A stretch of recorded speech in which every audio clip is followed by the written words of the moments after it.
So here we are. We're back with the Cougarland podcast. I've got great guests. I did this based on popularity and who was the coolest in school. So it's only you guys. Everyone else there you go. watching this needs to catch up. I'm kidding. But yeah, No, you're not. No. So you guys get to see each other's podcasts. Robert got to watch them. What did you guys think after doing this the first time? Like, I'll start with Derrick.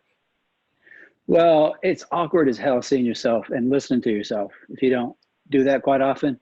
So, and you kind of realize how stupid you might sound. But otherwise, no, it was very good. It was almost humbling sometimes.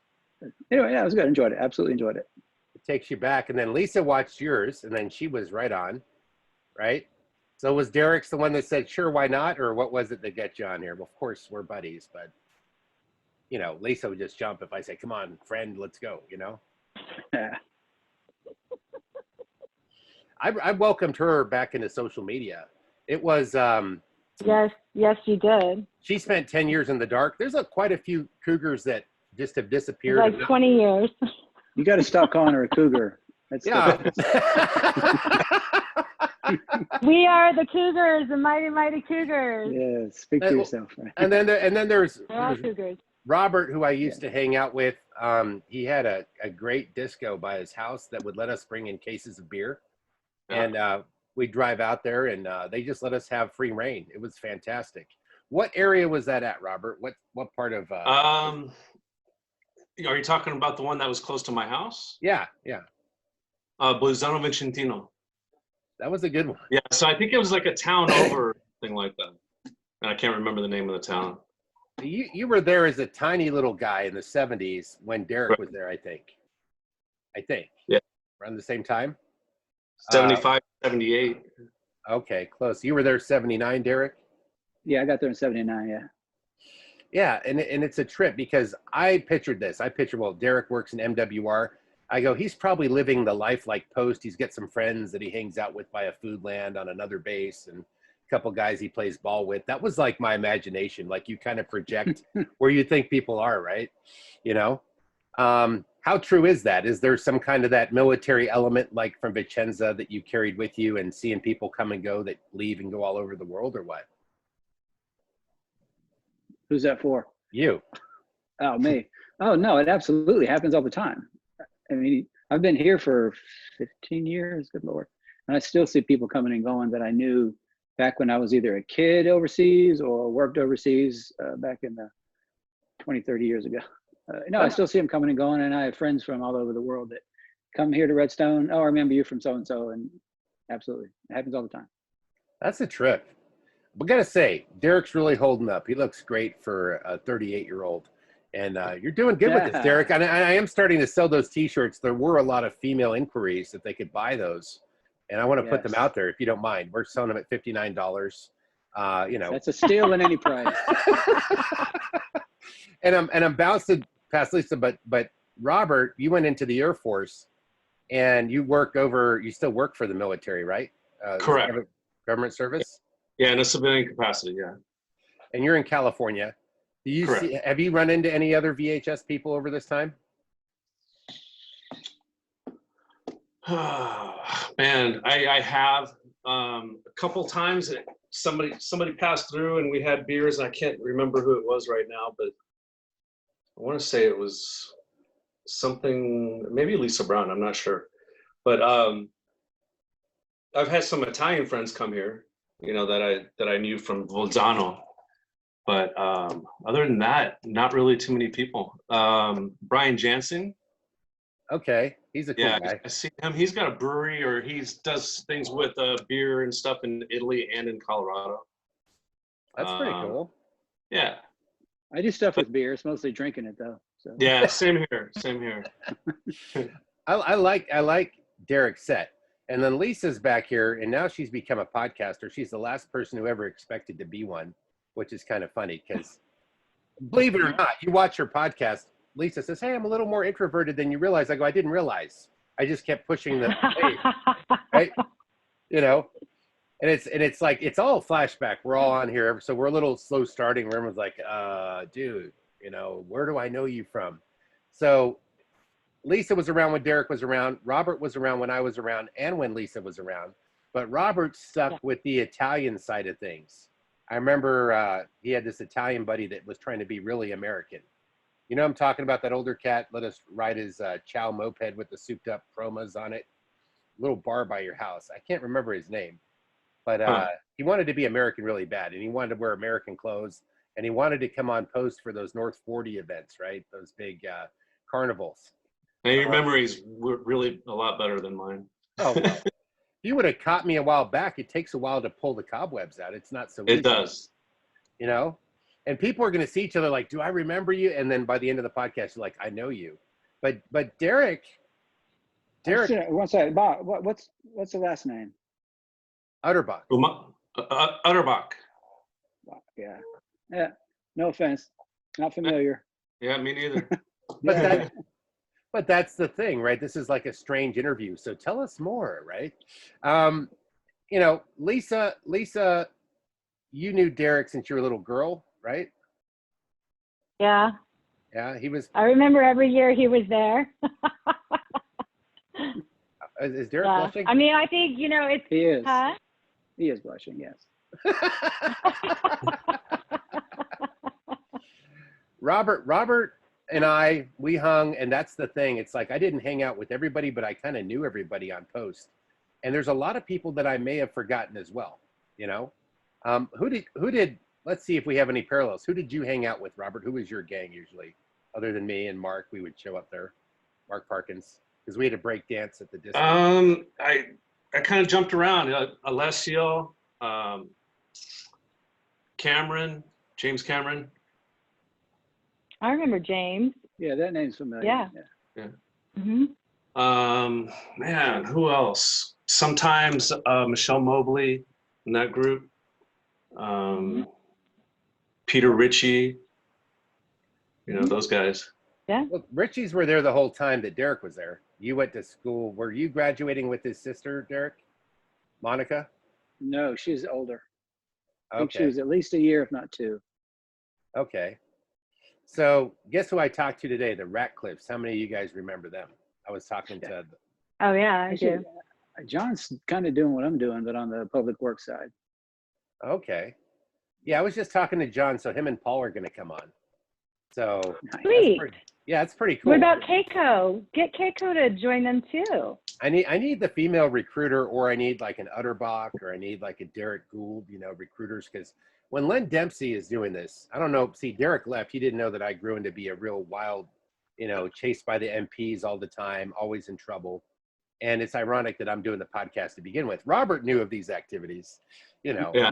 But you know, Lisa, you know, I don't think I was trying to fully drag you into the net, but we would run into each other at the officers club or ski trips and stuff. Do you arrange ski trips and stuff for people over there at MWR? Is that part of what goes on with that for the military people, Derrick? Okay, I'm going to answer that, and it's going to sound way worse than I mean it to. Well, first of all, we don't do set up ski trips. I live in Alabama, but I have a section of my workforce that does travel and tourism and sets up trips. Yes, not much skiing though. Not much skiing, not in Alabama, right?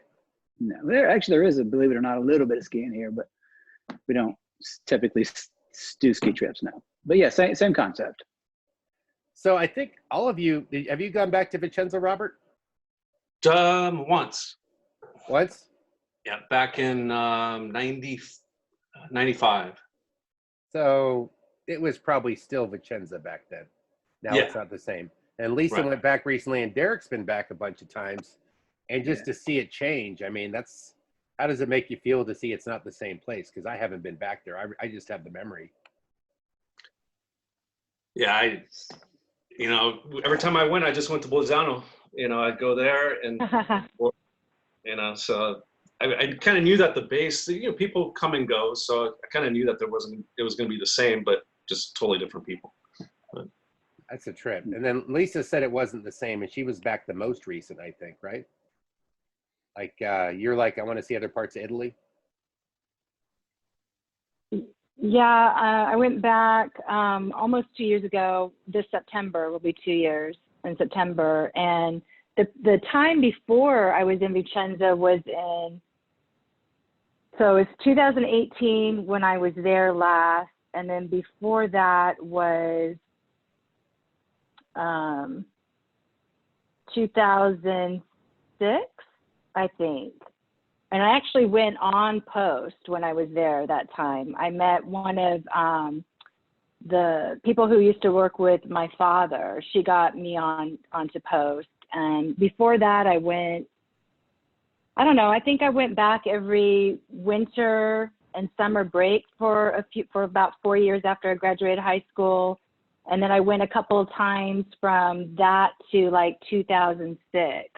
But every time I went back, I mean, it's true. It's like I would get on post and see the changes. Every time I went back, it was a little bit different.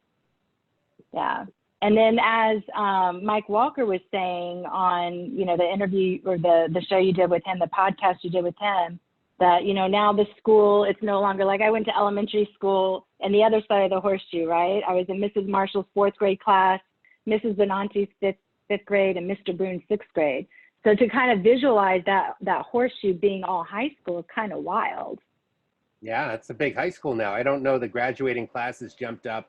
We were a little handful of people. What was your graduating class, Derrick? 44. 44? Yes, I was in the top 50 on my graduating class. Yes. Nice. Nice. Great observation. What about you, Robert? What was your year?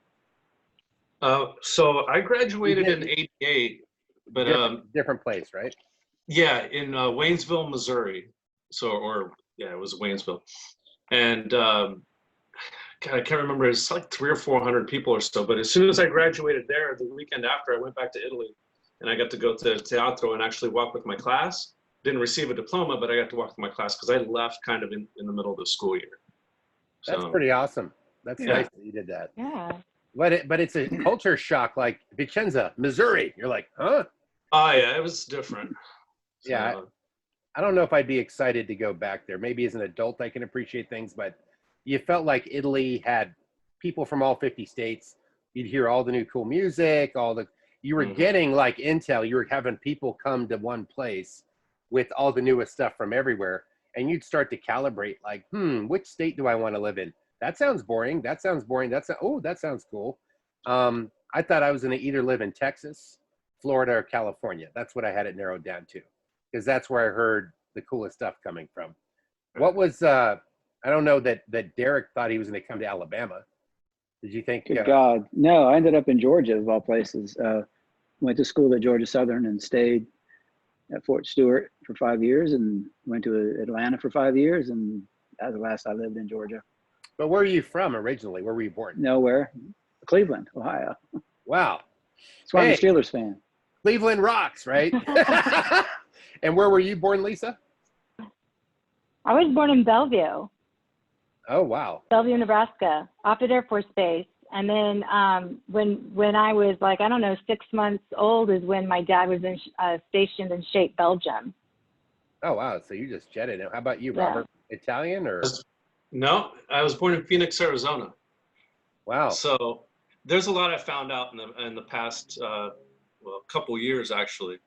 So I found out that I was adopted and all this other stuff. So there's a whole nother podcast for you, or a conversation that we have one day. Wow. Yeah, it's like we were all characters in this movie. We were being cast unbeknownst to us, right? And that's the way I look at it. I was born in Manchester, New Hampshire. We moved to Germany when I was 3, and then Italy when I was 5. And that was just life, And like I said, you come back to the States and you share your stories about hopping on a train to Venice with a case of beer in high school to an American kid. And they're like, what? Full of shit, man. All we could do back then was watch HBO and MTV and skateboard by the park and drink Boone's Farm behind a trailer park. I'm like, okay. So, yeah, people have trouble relating to this, right? But no, that's so weird that we were all born in all these different places, but most of our formative years were over in Italy, right? And that's our foundation. And we all have that in common, no matter what we do. And I always wondered, like, what's so-and-so going to do when they grow up? How's this guy going to figure it out? And the only intel I had was people like, I'm going to this college and I'm going to be this. And I just presumed that that would happen automatically, you know, and I didn't really pursue college. I went into the military, you know, I get out and I had to work, so I couldn't go to college and work because California is so expensive. It might have worked in another state that was more affordable, maybe somewhere like Missouri, you know, where I could rent, work, and, you know, the bills would be cheaper. But I just got stuck in life in the fast lane. And I was just trying to figure it out every day. So there wasn't a guide, there wasn't a map to figure out what the hell to do. But I guess, I mean, Derrick, you stuck to the base. The base kind of figured it out, kind of linear if you stick to the military life. Would you say that was part of your choice, or? Actually, I kind of thought I knew what I wanted to do, what I'm doing. But interesting, I looked into it. I was doing an internship at a state prison, which is awesome. My last semester of college, and I'd come back to campus on a Friday to turn in a research paper, and a small school, so we know our professors really well. So he said, "Oh, Derrick, somebody just left here from Fort Stewart, looking for somebody to hire for their after-school youth program." I was like, "Huh? That sounds like something I can do." So over the course of the next probably 3 or 4 months, 5 months, fudging my resume and doing other things, I actually qualified and got picked up at Fort Stewart. Started in November of '87, and I've been with it ever since. Not working with kids anymore, but Did you say like you coached the 509th? You put some like allocates that weren't true. I ran the European division of sports supplies or something, right? That's what you had to do. and actually, what put me over the edge was when I said I mentored Lenny Dempsey. That helps. That helps. Yes, yeah. I used to be the ball boy for the Cougars and also played and did part-time coaching. Right. But you know, I had no idea what I was going to do. I just, you know, I was not trying to join the military. I get in trouble, so I had to join the military. Not because it wasn't the thing where they take you in court and they go. It wasn't a court order. Not the court-ordered one. They, you know what I mean? I wasn't hanging with the warriors in the subway and I get pulled in wearing my leather disco vest and like, hey, take this guy on or what, right? It was more like, I want to go to California. It's expensive. Let me get there. And I went to the Air Force, which Robert was in, and they said, you smoke weed? I go, yeah. They go, more than once? I go, of course. And at that point, they go, we can't have you. You were the devil. So I had no idea. You know, no recruiters were sympathetic. They were trying to keep it pretty square. But my goal after a teen club trip going to Berlin, that's where I wanted to live. And I worked at SEB, so I wanted to do broadcasting AFN in the Air Force and live in Germany because they had a lot of very pretty women at the discos and the ratios were amazing. So that was my business plan for life. There you go. I ended up in a different service. But I want to ask Robert, how did you end up in the Air Force? Was that a plan or a goal? And how were you able to lie about that? Hey, I made it through. I had a background check before I went into the recruiter. I finished up 2 years of school and I was like, I need to get out of Missouri. So I went to the Air Force recruiter because my mom said, don't do the Army, don't do this, don't do that. And I'm like, all right. So I got promised a job working on missiles and stuff. So I was like, okay, cool. I'm going to get to travel again. And lo and behold, it was ICBM. So I was stuck in the United States.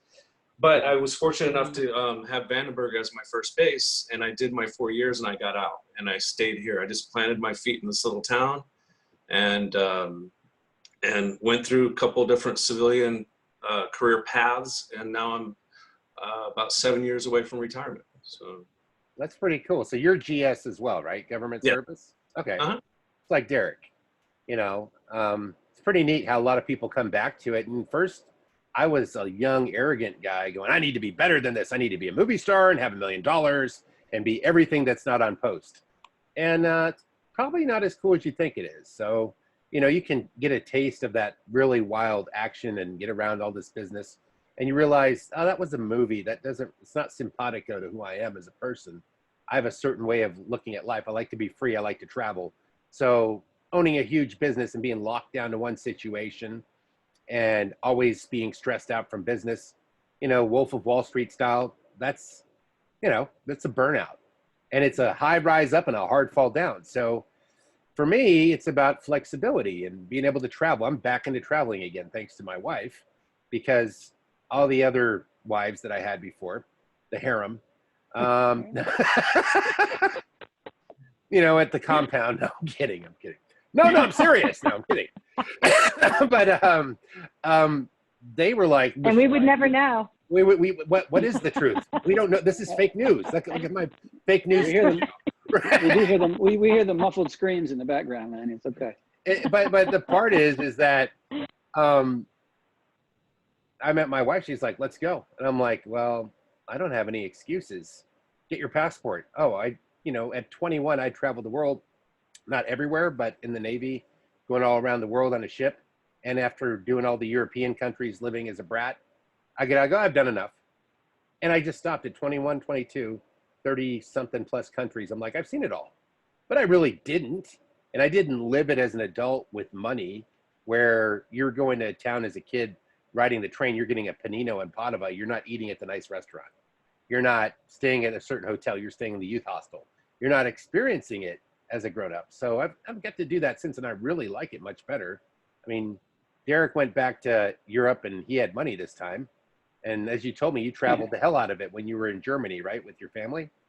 Well, we were all over. We actually lived in Germany 3 different times. And then I was in Vicenza and then Northern England for a couple of years during that 8-year span. So any opportunity we got, we just traveled. So during that 8 years from 97 to 05, we probably went back to Vicenza 3 or 4 times. We always figured out a reason to get back. The North 40 Carnival, probably, or yeah. That was the big calling, yeah, absolutely. Somebody brought something up earlier to me today, was the carnival downtown by the train station. Oh, yeah. Oh, yeah. That was good. That was good times, right? Yeah. You know, it's funny, Yeah, when I was a freshman, I have a really weird, vivid memory. If y'all remember Bootsy Collins? Yeah, I do, but they probably don't. Oh my God, scared me to death. I was friends with his little brother, Eric. But Bootsy was like this godlike figure that everybody was scared of him. He never spoke. Well, he and I ended up going to that carnival downtown by the train station one night, like on a Friday night, just walking around with Bootsy. And it's like, I'm like hanging out with Brad Pitt, man. This is like, what do you do as a freshman? He got like a junior or a senior. But yeah, that was my one odd memory of that particular carnival. I thought I was the coolest thing in town. I could hang with Bootsy. The big dog, little dog show. I get it. Yeah, I peaked in 9th grade, but that's okay. Well, we'd all find something to be good at there, you know. Lisa, did you go to the carnival downtown? Oh, yeah. Every year. Yeah, absolutely. It was a lot of fun. And I'm sure Robert remembers it too. We used to get these mini kegs. We'd be drinking them, and we'd go on the thing called the Tagada. Now, this started like my senior year, I think, where we would get in like pro wrestling matches against the GIs on it. And it was that thing that spins around and starts bumping you in the air. Oh, that jumps up and down. Yeah. We would jump off that thing, and we'd like be attacking each other in midair, like just full contact. It was great. Can you imagine that in the States? They wouldn't have that. Good God. It wouldn't happen here. It was not the safety standards, but that. Go ahead, go Lisa. Well, I was going to say, but that was fun downtown. But I remember always looking forward to July 4th on Post. Because the swings. You know, they'd have the swings and the bumper cars, and they had, you could pay so much an hour to have them go arrest and put someone in jail. And then there were the fireworks. Remember that? And everybody would fill up on the North 40, and we'd have a great fireworks display, or we could jump from the tower. Do you remember that? Jumping from the tower? Like, I mean, I always look forward to July 4th on Post. It was a lot of fun. The tower. I wonder if they still do that. I don't know. Yeah, the tower. Yeah, I did the tower as well. Did you jump it too? You know what's funny is guys show up at boot camp and they're confronted with the tower. They're like, "Oh my gosh!" They're like horrified. Like in the Navy, we had swim, drown proofing.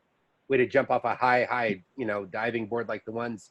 If you guys ever went to Abano for lifeguarding or just going to Abano, that place. Yeah. Right. So place would be, it's like a high dive, like the ones they do the professional sports diving from.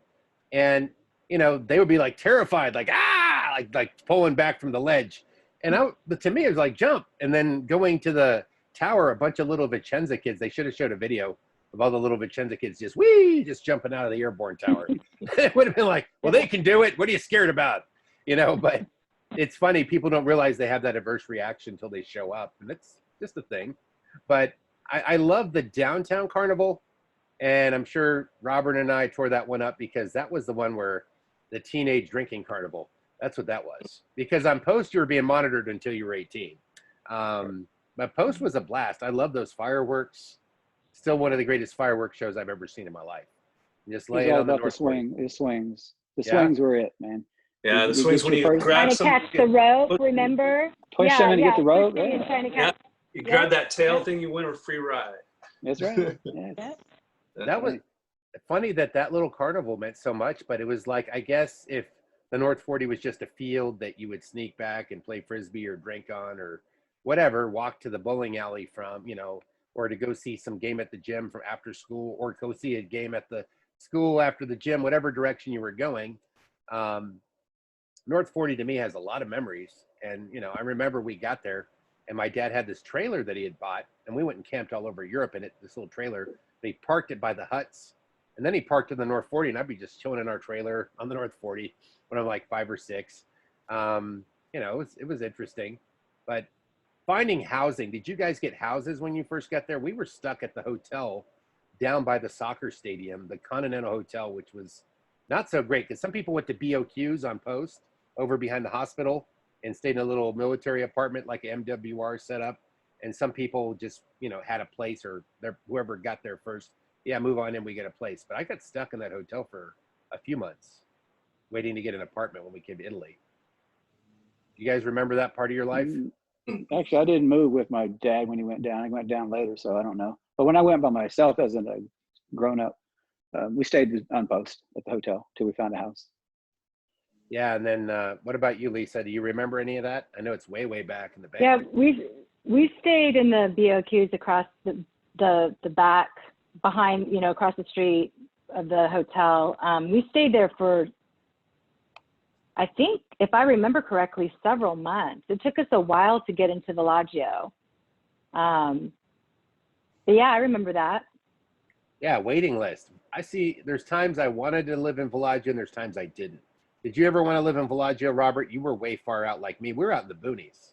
No, I liked it where I was. Yeah. Yeah, because it was my second time. I was in the same town both times. So, you know, through the, you know, being a little kid and then coming back as a teenager, you know, with the same friends, it was kind of cool. And you threw some good house parties out there. There was no MPs to bug us. That was always great about that. They didn't come out that far. No. So I'd go to his house. We had some kid that later got in a car wreck, but he had this convertible Fiat Spider. And well, that was James Cameron and those guys. Yeah, James Cameron's buddy. I'm trying to think of his name. Will, I can't think of his last name though. But was Thomas Borsos one of them? Borsos might have been in that wreck they had when they were near the Palladium. Yeah, that one. What I'm thinking of. Yeah, just taking that thing, and it seemed fast as hell. I'm sure that car by today's standards probably wasn't that fast, you know. But certain cars seem faster then.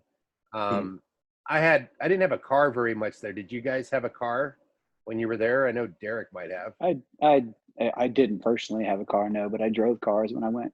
After I graduated, I turned 18 in April, I guess, of '83. So yeah, but when I was in the States earlier, my junior year, like I told you before, I got my driver's license there, so I was able to use that to transfer. When I got back, turned 18, I got my user license. Did you get out on the roads like I did and just max it out, man? Of course, absolutely. Yeah. Right? Yes. Yeah. You know, what was 100%. I took my dad's Volvo to like 120 miles an hour on the back stretch in a station wagon just to see what it could do. Because I craved the speed because there was no speed limits on the autostrada. If you get a moped, you would soup that thing up to go 10, 15 miles an hour, you know. But a lot of us were bicycle based. You know, Lisa rode her bike to go see her friends. What were you saying, 5 or 6 miles? Yeah, I mean, I think even 10. I mean, I just remember riding my bike all the time. And I'd go from where I lived in Castanero to, I mean, probably even further away or further than Longare. I don't know how long. I mean, it could have been like 4 miles, and I remember it being 10, right? I don't know. But no, I remember being on my bike a lot. And then when I first started driving, I remember taking the back way to Post, and I was driving my mom's Beamer. I had the sunroof open. I had the Mom and Dad, I hope you're not going to watch this. But I remember like on the back roads, those windy back roads, like letting it rip, not like trying to shift, downshift instead of use the brakes. And I am so lucky I was never in an accident. So lucky. But yeah, Well, good time. I have fond memories of people bringing, and I'm not naming names, but people bringing a car to Robert's house for a party. They had borrowed it. It was a Cinquecento. They just borrowed it off the street somehow. Wasn't me. But they were like, hey, come on, let me drive. So all these kids were driving this car that they had borrowed from somebody that didn't know it was being borrowed. And they ran it into some little wall near your house. And they were like, run away. And they left this, those little rock farm ledge type fences. They left it just there. And they just hauled ass. So whoever's listening to will know about this. Yeah, because I don't remember. You don't remember? What was the toga party at your house? I remember that. There's a picture of that. We used to have parties in Villaggio. Did you have parties in Villaggio, Derrick? Were you going to any of those? You do know my older brother, right? Is your brother Elliot? I don't know. Nice. No, Lanny. Lanny. Not the actor. His whole life was a party. So Yeah? well, we lived in two places in Villaggio. My father got stationed there. He was in E7. Then he went to warrant officer school. He was a warrant officer. So we moved from the enlisted side of Villaggio, like 3 streets over, and we shared a duplex with Sheila Henderson's family, which was strange because her dad was a CID and my brother was not.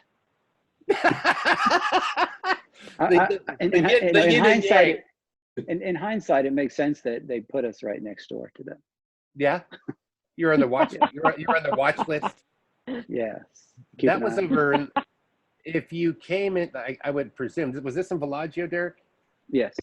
So if you came in the front gate, passing that little, whatever shop that was that had eggs and carvings and statues, whatever it was when you first came into Villaggio on your left, they had like antiques or they had,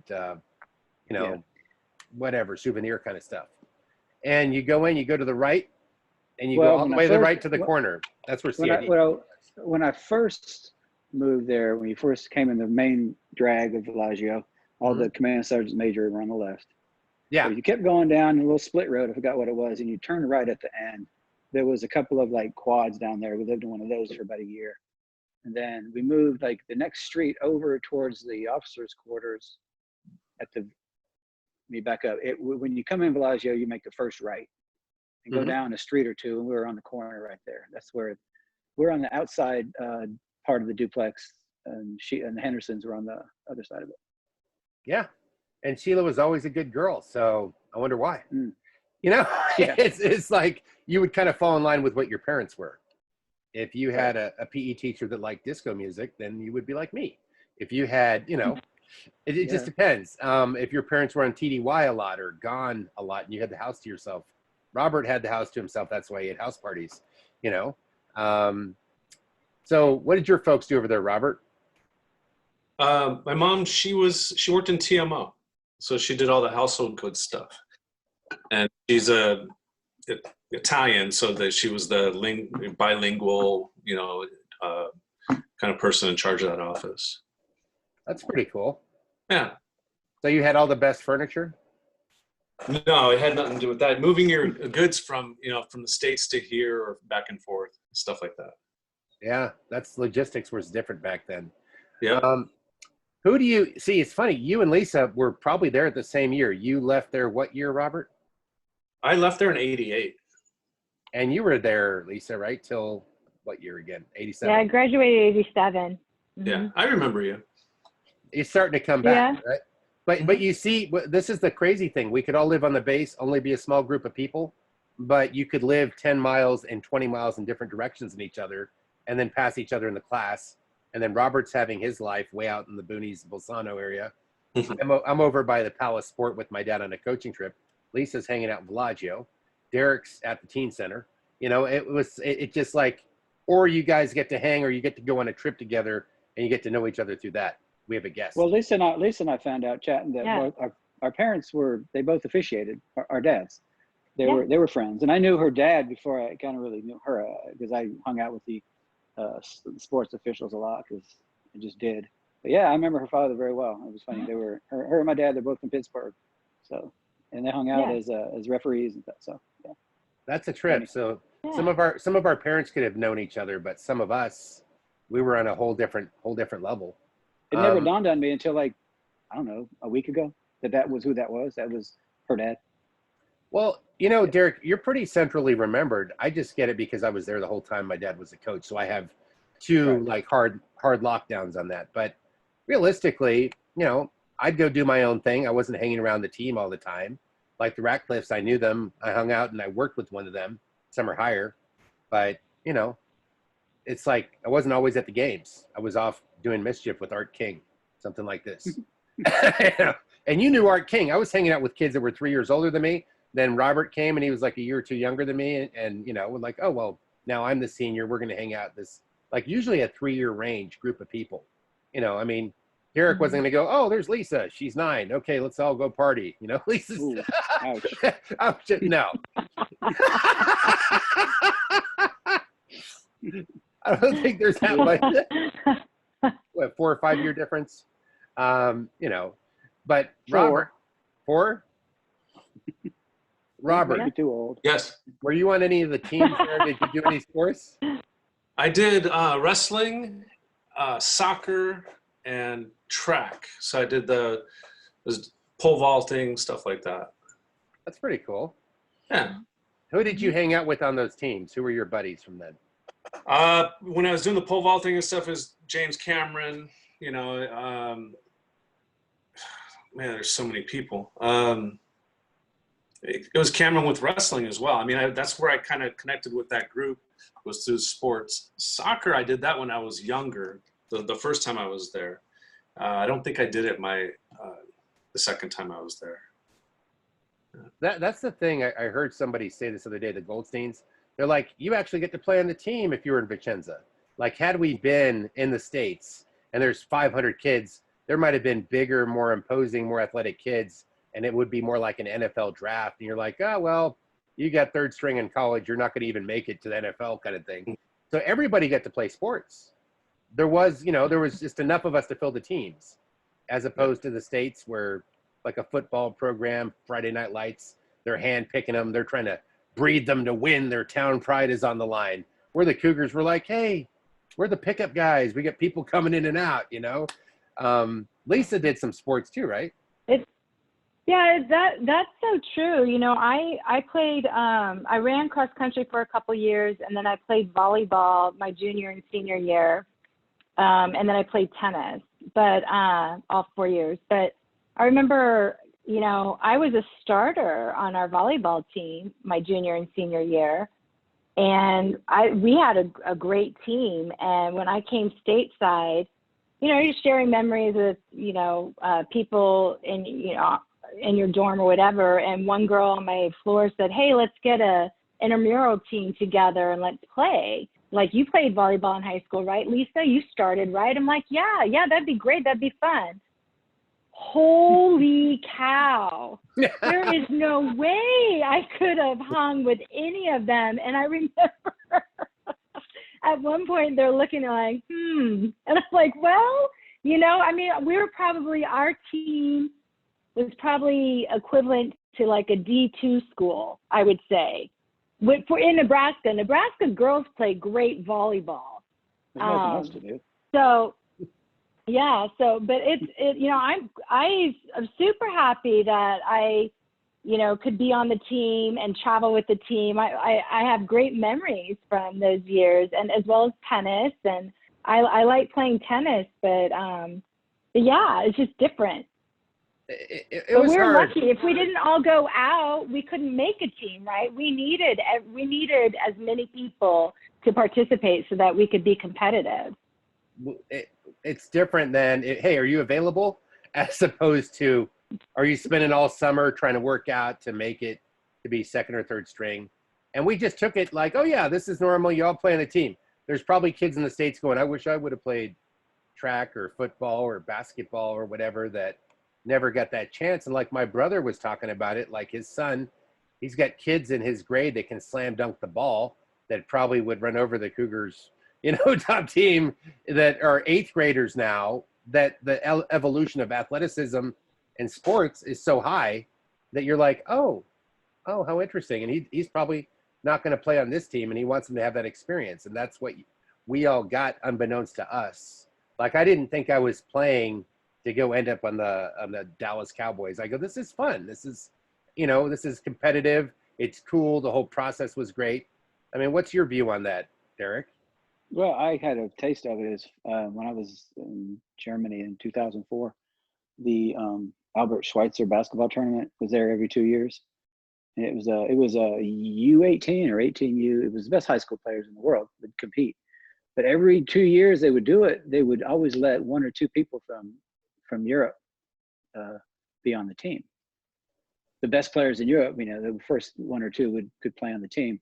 So the guys that were there during 04 some of them are playing pro ball now, but just to see the difference in the level of athleticism and skill from our European stars versus the US stars, it was like a fourth grader in there with a college senior. Yeah. So yeah. And there was never any illusions of grandeur for me either. I did it because it was fun.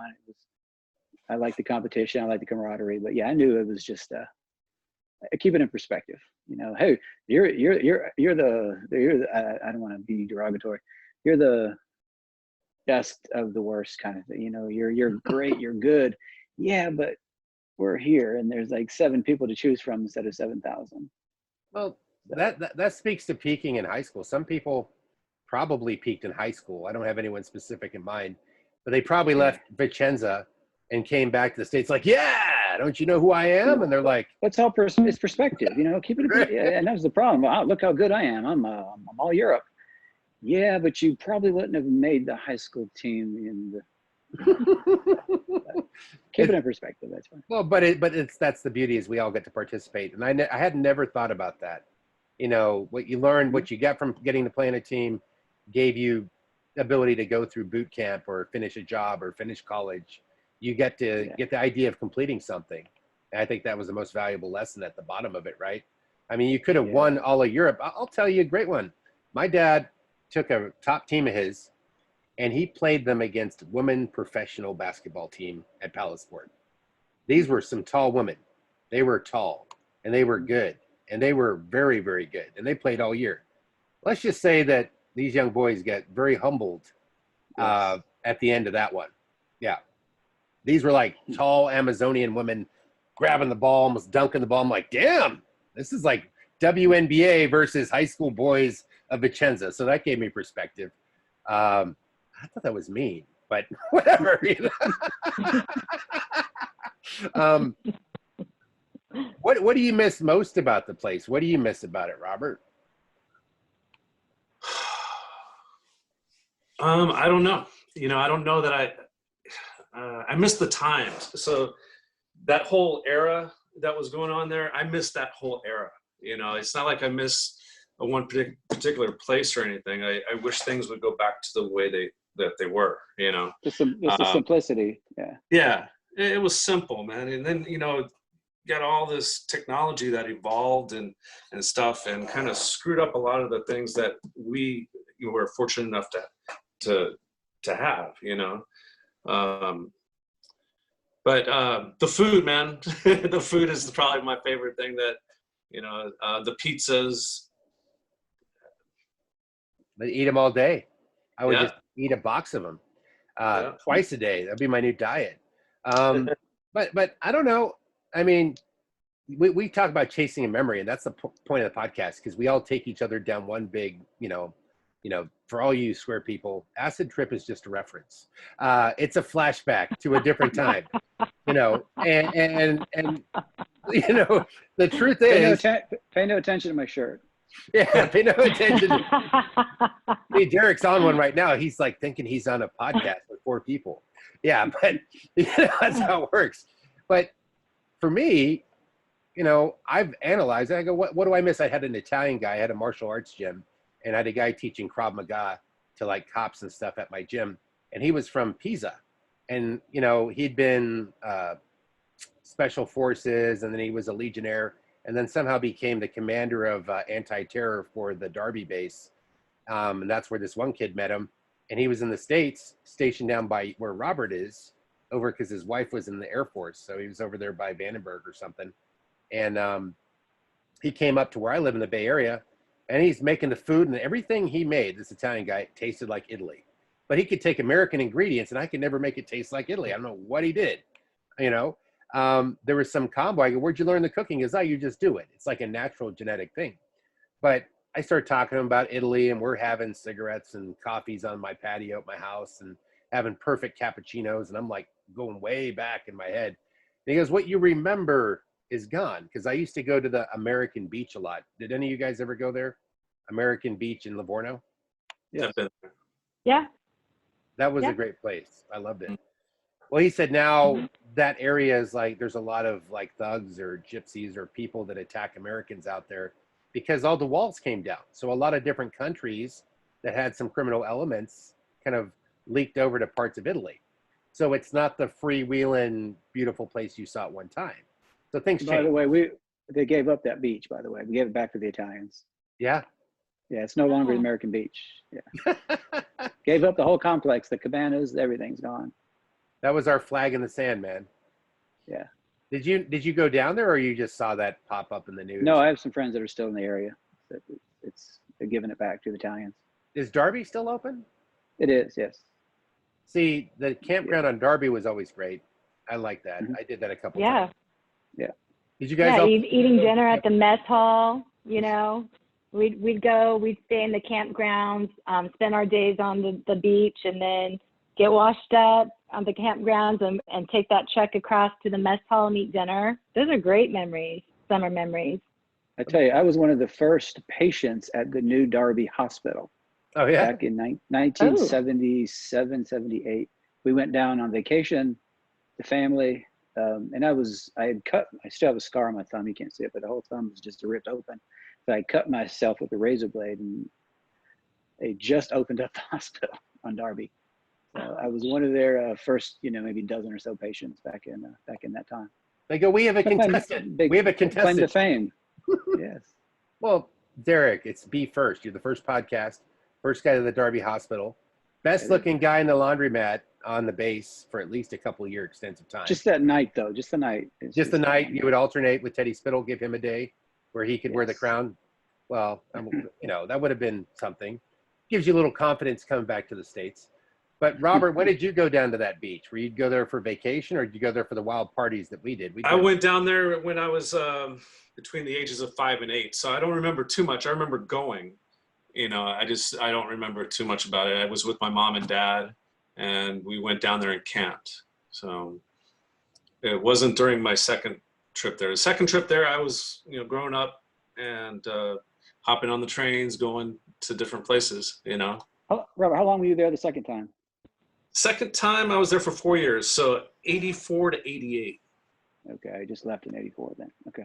I left the summer of 84, I guess. Yeah, okay. So it's funny, we're all there kind of close in times. I stayed consistent to 87. I was there the whole time Lisa was. I was there the whole time Robert was, and the time that you were. But some of it, you're such a child, you don't remember it. Like, what were you doing? I was playing Pong at my house. Derrick was at marbles.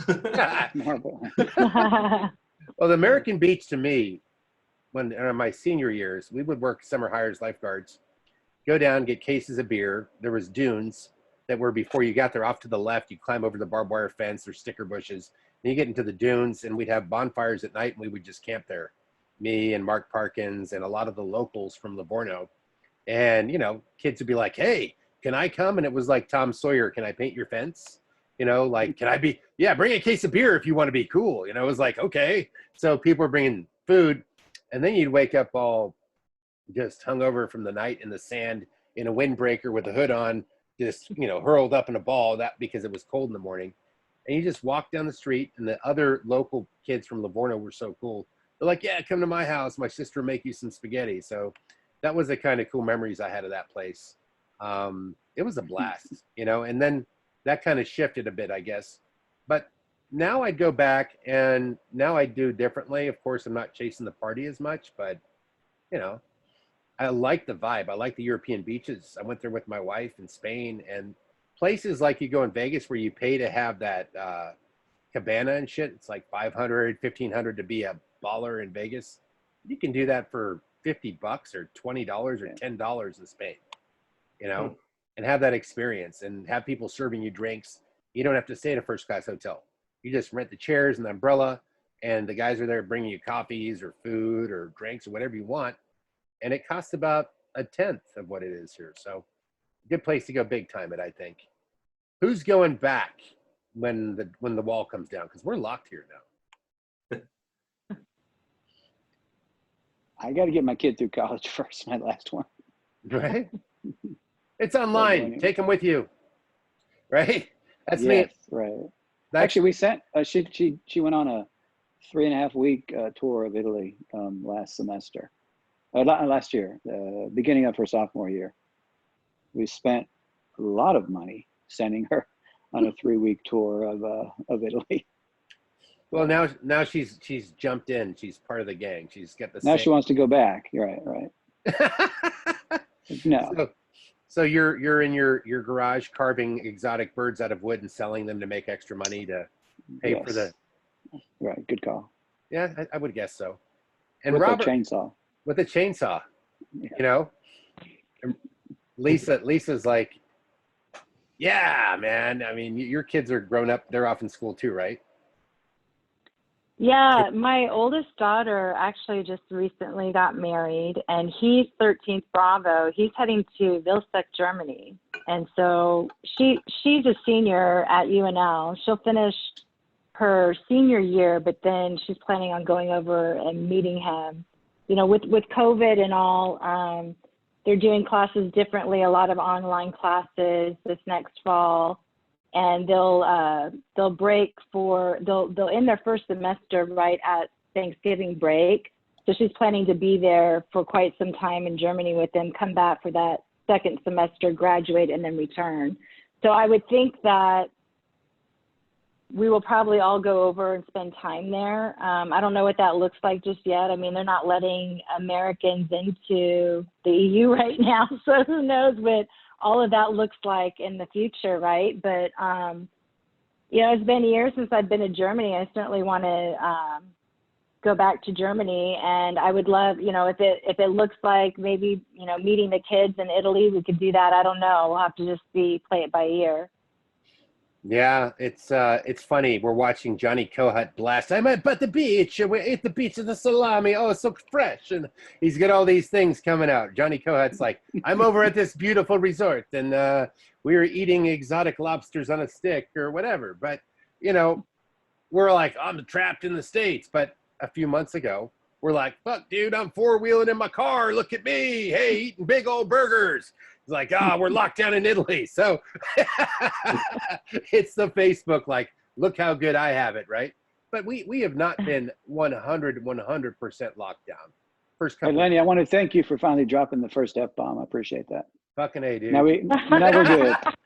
Now we're good. Lisa, feel free to chime in. Yeah. Oh, no. I think I need to get through the rest of this. Right. Yeah. I have my, I didn't bring my jean jacket. I know Robert had one, Oh, yeah. Yeah, the Canadian tuxedo. Yeah. What is it? Oh, there you go. There's Robert over by the I love that. That's pretty cool. I love that. I still have mine. Yeah, that's like from high school. I love that. Here's another jean I did jacket. bring, I dug something out. Steve Shuey. Look at him. Hey, That's I the auto remember shop. Steve. Yeah. Yeah. So you hung out with Steve? Yeah, well, we all hung out. I mean, Yeah. Oh, that's good. Who's that? Oh, he looks so familiar. Is that Martha? Who is Martha that? Dickey? your Is that brother. Martha? Huh? I think it's your brother. That's my brother. Yeah. He was posing for Playgirl back then. He made a lot. That was in of France. money. That's Sean? Yeah. That was in France. Yeah. Wow. Yeah. That's what else you get on the flashback cards here? Oh, look at Goldstein's. Yeah. Yeah. Well, no, just one. One. He's got his jean jacket on. That Yeah. was the uniform of the day. And that Well, was we all had our jeans jacket. that was Montserrat, Very Spain. cool. Yeah. Were you guys on a Eurail trip? No, we did the teen club trips, man. I never made it there. Huh? I never made it. I never made it to Montserrat.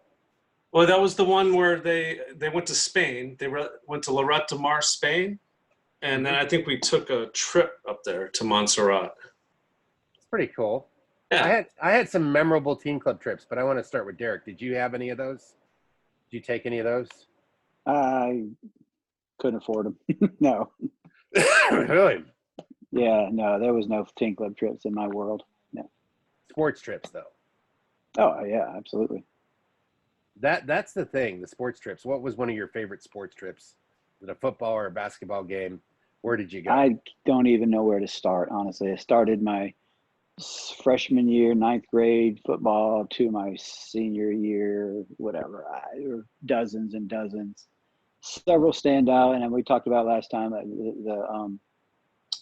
the vending machines, the beer vending machines in Livorno, getting kicked off the basketball team in Rome, going down to Brindisi. You know, it's funny. Jim Cavoli. I don't know if you all remember Jim. Guy was unbelievably just all around funny, talented, smart guy. But he, I remember him during a football game or practice, he got all excited and he headbutted somebody and forgot he wasn't wearing his helmet. Oh. Yeah, that was just kind of Jim Cavoli in a nutshell in high school. But so many different trips, honestly. So I could sit here for 4 hours. So many different things happen over time. It's funny, last time I was on, Len, you asked me who I'd seen. I sort of brain cramped. Pandora of Stegman lives here in Huntsville. Do you remember Pandora? You know what? Now you're brain cramping me back. Yeah, I saw her about 3 or 4 years ago, 5 years ago. We kind of, oh, I know you, had lunch. I saw Steve Jerome last year. He came through on a business thing. So we had beers. But that's a name he was my hero when I got there. Guy I looked up to, like, oh my God, it's Steve Jerome. Yeah. He was like the super basketball player, right? Absolutely. He was a great basketball player. Yeah. Yep, I remember watching. He was on that team that I put that picture on Facebook from that year that they won a championship. Yeah. That's a trip. I just remember playing football and getting to fly Alitalia to go play Sigonella, Sicily. And like we're big time, you get to fly on an airplane, and my dad was the coach, so he was at the front of the plane, so we snuck back to the smoking section. And the funny part was the smoking section was on the left and the non-smoking was on the right, and you just had the aisle protecting the non-smokers. Right. And that was a great base, and of course there was those vending machines that you speak of, and it would be a trip if you'd go to Naples or you'd go to Sicily. They were by the volcanoes. There'd always be an earthquake every 15 minutes. Tremor. Well, I'll tell you one. I have one memory that's I'm not real fond of telling. We took the bus to Brindisi, if you remember. We didn't get to fly. We took the bus down. It was a 16-hour ride or something. I had my tooth knocked out by a glass bottle on that trip. So, Ooh. It's beautiful now. Yeah. Yeah. So Did you have fixed over? What's that? Did you have a shark tooth or something put in? Maybe. Yes, bionic actually. Bionic tooth. Yes. I don't need Wi-Fi in my house. It's just a tooth. Yeah, just a tooth. Bluetooth. Perfect. Yes. Well, Lisa, where did you go, and where was your trips? What was your favorite one? Oh, they were all so much fun. I loved going to Rome on tennis trips. They were all so much fun. Those, you know, either sports trips or ski trips. Like the most fun I probably ever had was, you know, on my ski trips. Let's see. We went to Sigonella for a volleyball tournament, and that was fun. Yeah, they were all fun. I mean, that was where I think the bonding took place, and you know, just those memories, right? The music and, you know, having those shared experiences. And I remember, you know, do you remember we were always told by our coaches, whether it was sports trips or field trips, that we couldn't wear jeans. We had to dress to travel. Do you remember that? You know, No. I just remember, like, no, you don't remember that? You don't remember not being allowed on the bus on a hockey field trip if you had jeans on? I wasn't on his team, so I did not abide by No, the no, team's rules. just a field trip, like a you know, art class or English class field trip. You know, am I the only one that remembers that? Yeah, Like, I always had we couldn't wear Solomon. jeans. Solomon didn't care. He didn't care. Didn't care if we wore pants or not, even, you know. Field trips were good. No, I just loved all the trips. I thought, you know, especially because with the sports trips, you know, we complained about it, and I do have a picture to share actually, because this is kind of puts it in perspective about how excited we were to be on some of these field trips. You guys look See all that? like, That's in Venice. See how excited we are? it's one of those things, like, you're like, oh, you're going to wish you were back here one day. No, screw this. I just want to go back to States. Watch Hey, HBO. Go ahead. Lenny, I have a quick story, and I told you, but you mind if I share a story about your dad real quick? Go ahead. Go ahead. Oh, my. Okay. I don't remember what year it was. I think my junior year, so 82. I think we were in Livorno. Remember, we'd sleep in the classrooms or in the gyms? Jim, So we were in a larger classroom than normal, and they had piled all the desks and chairs in a big giant pile, kind of in towards the wall. So we had all been drinking that night. Surprise.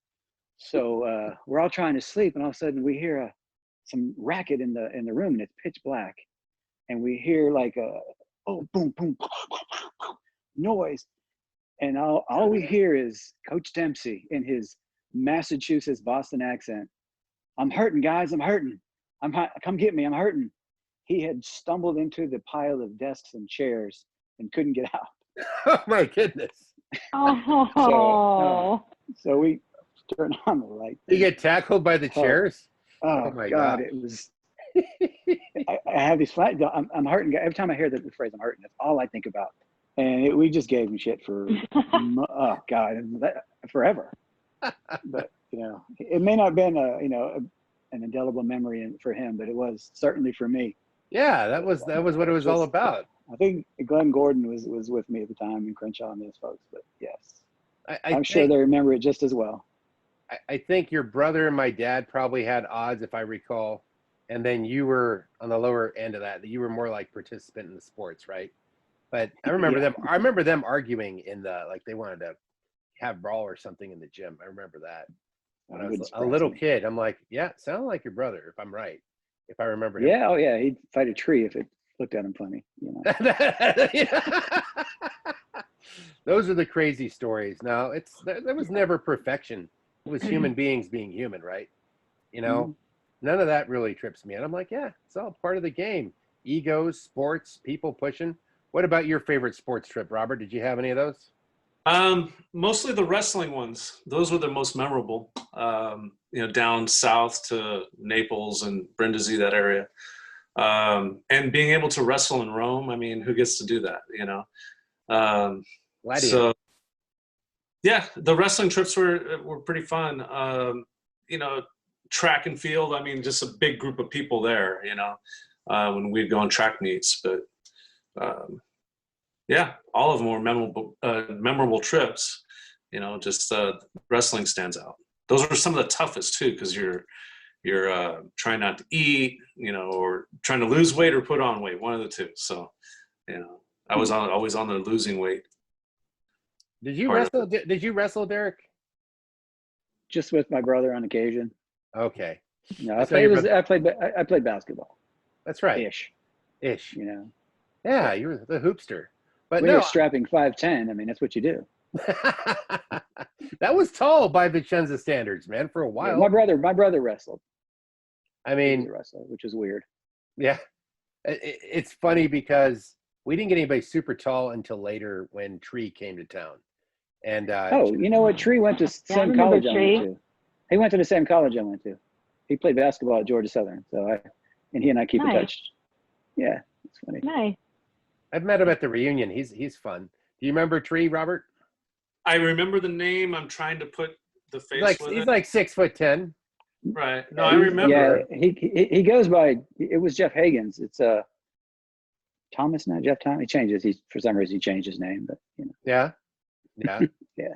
Well, because two younger brothers. yeah, that could be his stage name. He might be an exotic dancer. I have no idea. That's true. No. Very exotic. Could be something. Polka dancing, something. That's what I mean by exotic. But no, the trips were cool, and it's like it's different years. But I guarantee you listen to this after. I've listened to all of these, and every time it just takes me in a different direction. Even if I didn't hang out with that person, have you guys noticed the same thing? Mm-hmm. Oh yes. Well, you guys are younger than me, so you have different stories, different memories, similar people, but different time slots in your lives. So yeah, it's a little bit different for me. Well, Derrick was there. The music, the technology. You guys were 8-track players, you know. Shut up. No. No. We had our tape cassettes with the pencils to rewind and fix. Oh my gosh. Did you remember, does anybody here remember, it's probably Derrick, you remember the DJ that used to come to the teen club, Marco Disco? Vern? I remember Vern. He was the chaperone. Yeah. I remember Vern. Yeah. Vern the perv. Vern was, yeah. Oh man, I almost get in a fight with him on a trip to Greece. Yes. I said, bring it. With Vern? Yeah. Because he kept trying to talked down to me, and I was already getting in fights off base. Like, oh, another opponent. But that was just where I was at. I was starting to be a little bit more like Derrick's brother. Like, it's a tree. Attack the tree. But you don't know, there's a certain point where if you grow up as a kid on an army base, you're either going to come out really squared away or you're going to come out a little rebellious. And you're going to be rebellious because there's the rules of the school, there's the rules at home, and there's the rules of the army on top of you. Then there's the rules of the economy with the Italian police. So you got 2 sets of police, 2 sets of laws, on base, off base. So think about it. You're operating under this situation where, you know, if you're like me, you feel confined. You want to just break out and do something naughty, I guess, you know? So that's why I spent a lot of time learning how to break dance, because it was illegal. It was like the lambada, you know, kind of like, you know, that guy, Kevin Bacon, the movie he was in, Footloose. Yeah. You know, and Robert was part of that movement too. We were trying to express ourselves on the dance floor. Wow. Yeah. Safely say that's never been an option of mine. So. Oh, well, you know, you weren't there during breakdancing, were you, Derrick? Well, left in '84, so do the math. I don't know. I think you might have. You're too busy playing it too cool, like Bad Boys. I might have broke a dance or two. I don't know. Yeah, I think you have. But I was seeing if you remember this guy, because it might be beyond the era of Robert. His name was Marco Disco. He used to come to the teen club, and he would put fog machines and strobe lights and like 8-foot speakers, and all the teens would get excited because he was like a wild DJ. That was the closest thing to like house music of today, because the teen club had those 3 lights, the red, green, and yellow light on the stage, and they just make it darker, like red, green, yellow light. Everybody dance. No, I don't feel like it. Just no mojo, nothing drawing you into that one, you know. But when this guy came out there, the music's so loud you can't hear anybody. When you're a kid, you love loud music, and 8-foot stacked speakers like concert speakers, and he'd be playing Godzilla on the ceiling. The guy was creative, so I remember that. 400 square foot room, yeah. Yeah, exactly. The 400 square foot room. Oh my gosh. What would, you know, is there a lot of it that you would teach your kids today or not give to your kids, you know, keep them away from it because it was too taboo. No, to there's nothing. There's nothing that, no, they're way worse now. No, they'd laugh at us. Would you teach anything to your dog, Robert, about the evil ways of Vicenza? No, he's fine, just the way life is, right there. He looks pretty happy. Mine's laying right here next to me on the couch the whole time. Yeah. Asleep. Yeah. It's kind of like, what did you think you were going to be when you grow up? That's what that brings me back to the beginning. I think I said something about this in the beginning. I thought, I'm just going to be rich. That was my solution. What was your leaving Vicenza? I'll start, Robert. What did you think you were going to be? Just be an Air Force guy for life, or robot? I had no idea which way I was going to go. That's why I went back to, after I graduated, went back to school for a couple of years and stuff like that, and worked. And then I got caught up in a situation, so I was like, all right, I'm going to join the Air Force, start my family. And that situation kind of took a weird turn. So that was no longer a situation, but I was in the Air Force. So I just did my time. And how long were you in? 8 years? No, I did 4. 4. Yeah, I did a short stint, but just enough to plant my feet here in this area. Now I can't wait to get out of here. I got 7 years. I'll retire. I'll move out of here so fast. Yeah, it's been nice to stay in one spot. I moved around just a couple times. You guys moved more than I did, but yeah. Just moving around just a couple times like that, I was like, you know what? I'm going to plant my feet in one spot, call it home, and I've been here for a while since '92. So 90 what? 92. Woo! Yeah, can't say that. I've moved 47 or 49 times in my life. Wow. Yeah. Oh shit! Here they come. I got to move again. Yeah, right. Whatever it is. All living down the teen club experiences, but that's pretty crazy that you did that in one spot, man. That's showing off. I don't know how to stay in one spot. So you went from Air Force to government service at the same base, but you probably had a very specialized skill set, A school AIT, that made you more, right? A little bit, yeah. Where are you, Robert? What's that? Where are you? I'm at Vandenberg Air Force Base. Okay. We launched the Minutemans, and they do commercial and space launch here. Okay. Gotcha. It's down by the beach. Yeah. We have a lot of space stuff actually at Redstone. Space and Missile Defense Command is there. So yeah, there's a lot of tie-ins with that. Oh yeah. With Vandenberg. Yeah.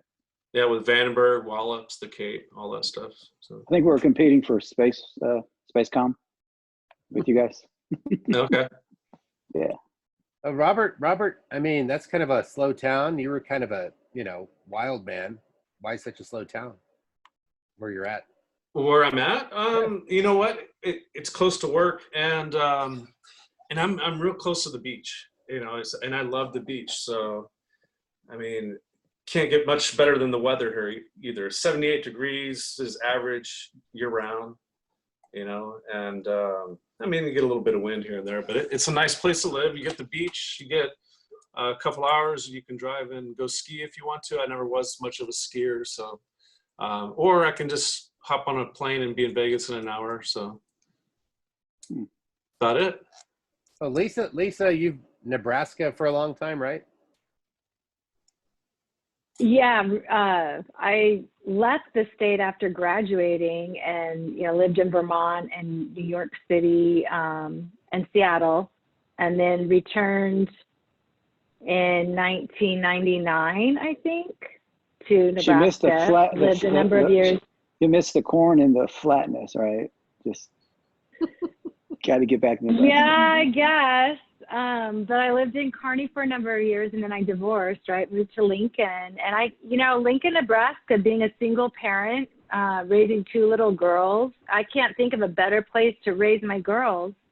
I mean, great public schools, and we've got the Huskers at the university for fun, and yeah, there's not a lot of trouble you can get into here.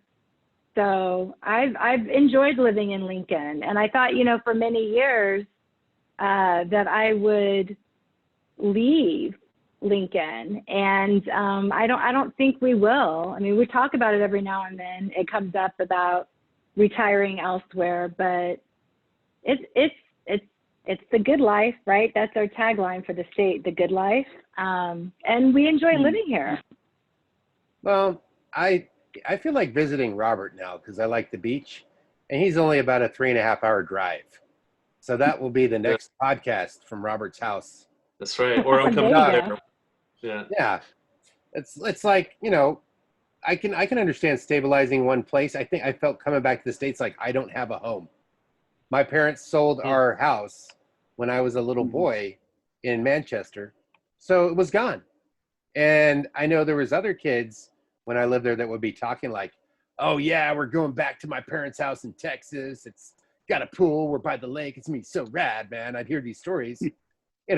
A lot of people trying to manage their property from overseas. They were getting vandalized. They're not getting the rent paid to them. Things would happen because it's hard to be a property manager from overseas unless you get family taking care of it for you.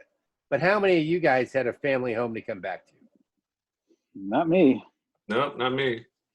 Not I, said me. Not me. And my parents didn't move back to the States until 1991. I left in 90 or 87. It's interesting that you bring that up because I was thinking about this the other day. It never crossed my mind, even though I considered Vicenza my home. I'd lived there for so many years. I mean, it was my home, right? I never considered staying or trying to return to work there. I always knew that I would be coming to the States and making my way somehow in the States, right? I don't know why that is. Like, I know that a lot of people, a lot of people stayed, a lot of people came back, a lot of people try to get stationed there or go back. And now I always knew that it was my home, but that I would be creating a new home, I guess. I don't know. That sounds weird. Maybe, I don't know. But I think it's interesting to me, and I still think of Vicenza as the home where I grew up. Yeah. So I've had and got rid of homes, and currently I'm not owning a home because I like to be mobile. I like that feeling of what we're talking about, what we probably try to run away from. Like Derrick's been in the same house for a long time. Robert's been in the same house for a long time. I've been in this house just for a year. But before that, the neighborhood. Yeah. For a while, yes. Like a decade, right? Sorry. And 13 years. 13, the same house, yeah. What about you, Robert? I've been in the town for forever. I moved around within the town. So. That's pretty cool. I mean, Yeah. And Lisa's Nebraska. Me, I get stationed in California, and I have not totally committed to leaving the state, though I've lived in different parts of it. I left briefly for a few months, but never, if you want to call living in Spain for a month, that's nothing. It's not really living a committed citizenship or change, right? So, yeah. Why California? I have no relatives here. It's cheap out there. It's cheap to live there. It's cheap to live in California. You're right. So cheap. Yeah. Yeah, me and Robert, we love to go shopping all the time because it's so many good deals. I got to get out of here. I mean, this state is getting way too expensive to live in. Is it even down by you? Oh yeah. I mean, you live in a nice area. I'm just saying, like, it's like when you go to where Robert lives, it's down, you pass, Pismo Beach, San Luis Obispo, and you keep going, and then there's like a little empty spot before you hit Santa Barbara and all that. And he's kind of like in the middle. Like, they didn't build up around it yet, except if you go into the town, as I understand it, at least on the geography as I see it. So Yep. It's like quaint. It's away from all the BS in a way. It's not part of so much the Hollywood or so much the San Luis Obispo set. It's kind of its own thing. Right. If you watch the movie Sideways, that's our area. That's where Oh. I love that movie. Did you guys? It's a great film, yeah. Yeah. The guy like going for a guy's bachelor trip out to wine country with your wild buddy, Yeah. and he's like hitting on everything. That was I love that one. Who else do you guys want to see on here? Who else would be your people? And this is the first time we did a 4-1, so we all, work through it. I'm playing like Hollywood Squares. And you, number 2, what's the question of the day? And number 3, you over there. It's okay. I'm just on this. Come on, you're bringing in some guests. My daughter. Yeah, bring your Come daughter here. on. Come pop on. Say hi. Okay. We want the famous daughter on the podcast. This is Danielle. She was actually born in Vicenza. Hi. Hi. Oh, hi. Just turned 21 last week. I can't hear. Born in Made in Vicenza. Oh, she can't hear you. Just like that, right? Yeah. Yes. Wonderful. So You blink and they grow up and they're adults and Right. wow, She's just getting so home sad. from getting yet another tattoo. So we're right on. Nice. Let me see. Put it closer. Let me see. Put it closer, she said. You see it? Oh, cool. I like It's a it. bass drop I like it. or bass nectar, Yeah. like a So, band, I guess. That's what you said. Nice. yeah. All right. Love you. It's a Sue. wonderful dimension there of bringing your Yeah. daughter. Yeah. My other one's down the street, so We're going to have Lisa bring on her kids. Robert's going to bring in the 12 women that he's dating and present them. How many? Nice. 12 or was it 11? I didn't mean to overspeak, Robert. 11, No 12, what the, This is a new dating show that nobody's going to date anybody, but yeah. I think there No. probably is a dating site called Cougar Land already. There probably is. It's probably pretty popular. Well, there was a TV show, Cougar Town, so I didn't want to take that. Yeah, there you go. That's a series. I'm not getting my premise for that over here. These were different cougars. These were active, vivacious cougars that we were, and the men were cougars too. I don't know what that says. But who do you guys want to see? Who would Robert? You're the newest on here. Who do you want to see on here that you haven't seen? So I wrote down a couple names, and so you know who Brian Jansing is, right? Yeah. Yeah. I do. So Brian Jansing, Mark Rivera, I actually ran into him a long time ago, like 20 plus years ago. Marco Monti, I talked to him online a little bit. You remember him? No, it might have been a little younger than me. Okay. Yeah. But his sister was Dacia Monti. Remember her? She spoke like languages or whatever. Actually, we're Facebook friends. Yeah, I don't know who she is, but yeah. Yeah. And then Craig Beck. I don't know if you guys know him. Craig Beck wants to come on, I think. Yeah, cool. Yeah. He would be cool. Yep. And that's who I have right now. I mean, Brian Jansing is one of the few that I've actually met in person when I went to Colorado. My mom lives in Colorado, so I went and I go see him when I'm there.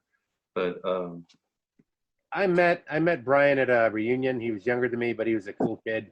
And we were drinking beer in Texas till 5 a.m. So it was a good time. I like that guy. The only reunion I made it to was the one in Las Vegas. Okay.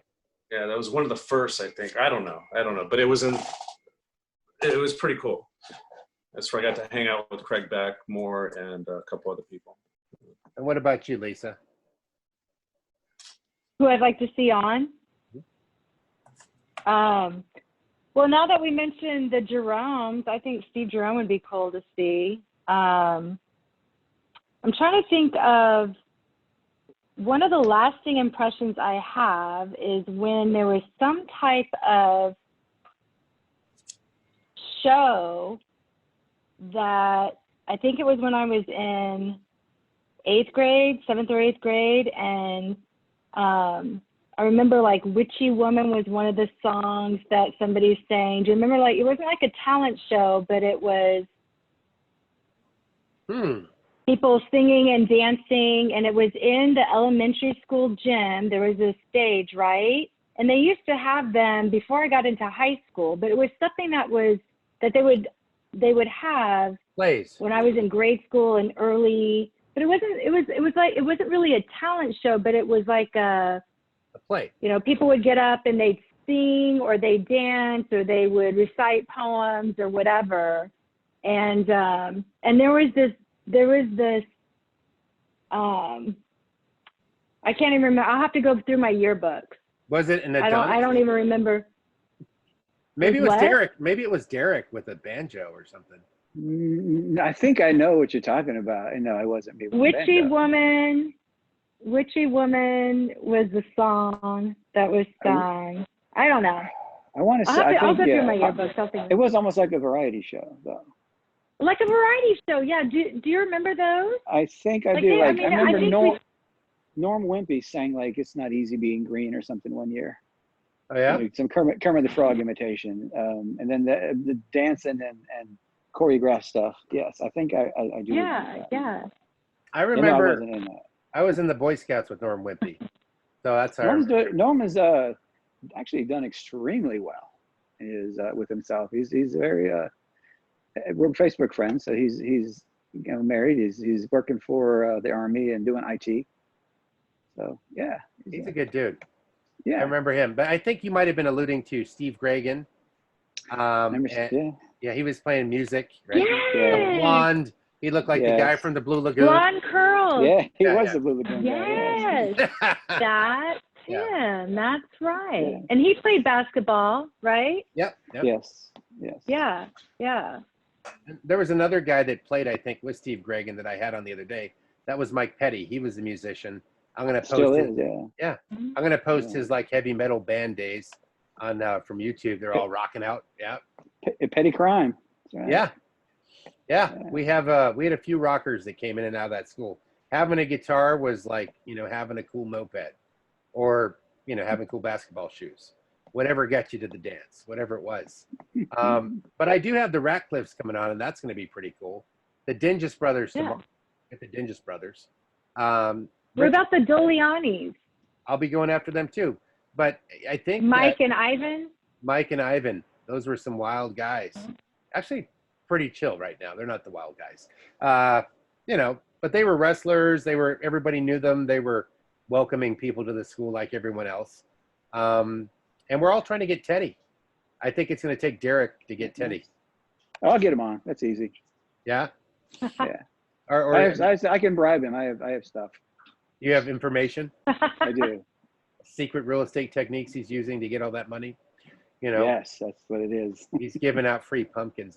We slept together for a year, so Oh, yeah. Yes. How was that? It looks like you grew up kind of powerful from that experience. Powerful. Effective. Yeah. How about that? Effective. Impactful. Maybe I'm going to go visit Robert now because I have all this freaking time on my hands. Robert, come to visit you, bro. I just need a road trip. I need to get out of the house. You I need hear you sitting here, man. You went too, right? Yeah. Yeah.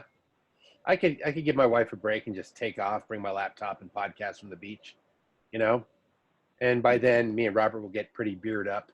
Not the one, we're not teetotaling like we are right now. We're like slamming. Yeah, who else from the Cougar? Shotgun and beers. Okay, No, I don't do another that. funny story. Yeah. Not anymore, man. Not anymore. Oh, come on! Don't tell me you got conservative. Yeah, a little bit. I hardly drink, dude. Are we kidding here? Yeah. Yeah. Who we were and who we are is different. I couldn't talk coherently if I kept on the same track. I don't think Derrick had any. He liked to party, but he liked to play sports so much. It was kind of equally balanced. Like you'd sweat it out the next day. You weren't that hard of a wild man, were you, Derrick? It depends when you caught me, really. As I got older, into my junior, senior, and later. Yeah, yes. We got really cheap. I remember one of my last summers there. We'll go to the gym and play basketball for 4, 5, 6 hours, and then go to the little snack bar next door. After you sweat like that for that long, you weigh 130 pounds. You drink 2 beers. That was good. Yeah. You're done. Oh, that was nice. The subsidized cost of things. Now on base, everything costs retail. We used to have subsidized pricing, right? Cases. Some of it still is actually. What is? I mean, Robert goes to the base. I go to some bases. Not here in California. I mean, the only thing you save on is tax. Well, the Class 6 stores that sell the liquor are way cheaper than state. Not way cheaper. It depends where you live. Well, out here they raised the price of cigarettes to what was retail in the economy before. It was $5 less. The state tax was $5, so they raised it. And then liquor, you just don't pay tax. But I remember going to the commissary and just buying stuff all the Italians wanted. We're like, why do they want this? And you hadn't priced it out. They want a bottle of Jack Daniels because it's $80 because it's imported. I remember, this will be my last thing, going to the House of 100 Beers, and Budweiser was an exotic beer there. $6. but on base for $6, you could buy a case. So that's an important thing to know. So I'm going to try to get your friends. Who here is willing to host other people? We should do Art King. Is what we should do. I'd love that. I think I would like to see Art King too. Yeah. I could sit. Me and he and I could do it together. I'd bring him on. I like it. So I think that'll be the thing. I think I might have you do that one. And what I'll do is I'll sign you on, and then I'll just step out, and I can sign my camera off like this. Oh no. This is a Lenny Dempsey show. Don't kid yourself. Am I trying to be cool? Is it like I need it so bad? No, this is great. You're good at it. We're not. We're just the schmoes in the background. This is you're good at this. It's good. I've done 200 podcasts. You are. I've done 200. I've done 2. Yeah, you're getting there. You're getting there. You're benching too. Yeah, Robert, I think this is my first one. Oh, come on. We started this thing a little slow, but I'm like, okay, I need to speed this up. What are you wearing? Who's your favorite friend? What's your favorite color? For $5, I mean, you could turn this into a game show. You know what I mean? Contestant number 1. You know what I mean? There's that side to it. This thing can put 100 people, but I did one with my Navy buddies, and they'd all be talking over each other at some point. And one guy's holding court, and you have 8 people sitting there like in the background swaying, right? So I just been rotating, going back and forth and all that. You guys, this has been great, man. I appreciate you coming on. We're going to do more powerful ones, but this is welcome to the moon of the 4-Way podcast. I mean, the first time we've done one of these. Any shout outs to anybody, Robert? No, I'm good, man. I just want to thank you. I enjoy watching these more than actually participating. I'm a little shy around cameras, but watching these really kind of got me looking back a little bit, so thank you. Oh, you're welcome, brother. It's good to see you. I'm going to be at your house by 5:30. Bring a case of beer, and whatever, one of those cans. Yeah, Ballast Point in the fridge. Yeah. Well, looks like Robert's doing well. That's a very expensive house by California standards. Most of us live in a new studio like I do. What about you, Lisa? Anybody you want to say hi to? No, I just wanted to ask though, did anybody, I've been racking my brain since watching Mike Walker and asking the question about the name of the sports store in Camisano. I have a friend in Camisano. Did anybody answer that question? I have a friend that lives there. I can ask her. I'm still thinking about what is the name? Because I used to shop there. We all did, and so I want to know, will someone answer the question on Facebook to put it to rest, please? Derrick and I bought our Italian sweats there. That was a place, if there was a new sneaker, like Adidas Top 10s that basketball players wanted. Get the Roba de Capa sweats, man. Right. Yeah, the Kappas, right? The zebra, yeah. Yeah. The kangaroos, by the way, yeah. The kangaroos, I sent you a picture of them. I saw that, yeah, that was special. You can still buy them online, but now they're looking a little, some stuff that was cool then might not look cool now. You're body glove t-shirts or something that you think look really cool in the 80s. You might feel dorky wearing it. The styles come and go. Anybody you want to see? I know you're one of the commanders here, Derrick, and I do like having you on here. I mean, well, I do. I think it's interesting to get it'd be interesting to get the Ratcliffs on. And I actually saw Keiko about 5 years ago. She was at a Frankfurt high school reunion up in the Fort Detrick area, and I was up there on business. So I managed to get in touch and said hello for a couple minutes up there. She's not aged a bit since she was 14. It's ridiculous. Kind of like everybody on the podcast. You guys all look good. Yeah. Everybody here looks young. Nobody's aged. Just wearing this beard. I take off this beard. You won't know anything. Yeah. You know what I mean? And same with Robert. Take that off, and he's like, young boys will still get carded, right? So it works. Hey, have you posted, Len, have you put out the Richard Collins one yet? That's coming. Okay. That's fire. That's fire because I'm talking about brah, brah, brah, way faster than this. Everything has a timing and tempo, so I guess everything I do, it's like a different album, a different song, right? So if I'm with people chilling, looking at each other, wondering, and mind you, when we do this, our brains just go, someone asks you a question, you're like, I hope I can answer that. My brain's going deep into the hard drive to remember 40 years ago that nugget of information, pictures are popping up, this, right? So that's what happens. But Richard and I went 100 miles an hour, and I guess Dan Frigo wants to come on, and that would be pretty cool. Yeah. He liked some of the older guys. Is that not the old one? Well, it'd be cool to have the president of Disneyland from Italy on, you know. Yeah, yes. Kind of cool. You know, it's like, you know, is that, you know, the fact that those two guys stayed friends and that, you know, I think Richard Collins and I talked about his tourism company in Italy a lot and how, like, if you go back, like, take a look at this and I'll end with this, but take a look at this. You're on post, right? And you stay on post the whole friggin' time. You go to the North 40, you go to the bowling alley, you go, you know, the snack bar, and then you get a Bellagio bus, like you go in a circuit. Or you go buck wild and you take off to Bassano, like, you know, like Robert, or out riding their bike 10 miles like Lisa, or like me, having to catch a bus or wait for my dad to go home, or ride a bicycle home, or visit my friend Mark Parkins in a whole other town, or visit my other friend Kevin in Torre di Quartasolo, and 15 to 20 mile bike rides left and right of you, right? But then there was kids that never left the damn post. I mean, it's like living in quarantine if you think about it, right? So I think this generation probably, from what I hear, I don't know for a fact, don't do it as much, you know? And that makes a big difference. But when I talked to Richard, he was saying how they would give tours. Like if you and I went back, like Lisa went back, you probably would have had a lot more fun if you went with Richard, because he'd arrange it for you to go truffle hunting or take a catamaran to Sardinia or go to this agri-turismo kind of place and have the badass experience. Because you can fly to the States and you watch Fast Times at Ridgemont High and you land in the flatlands of Kansas. You're like, there ain't none of this shit going on here. This looks like a bad version of Footloose. You know, they're not even dancing out here. It's forbidden. What? But my point is, I gotcha.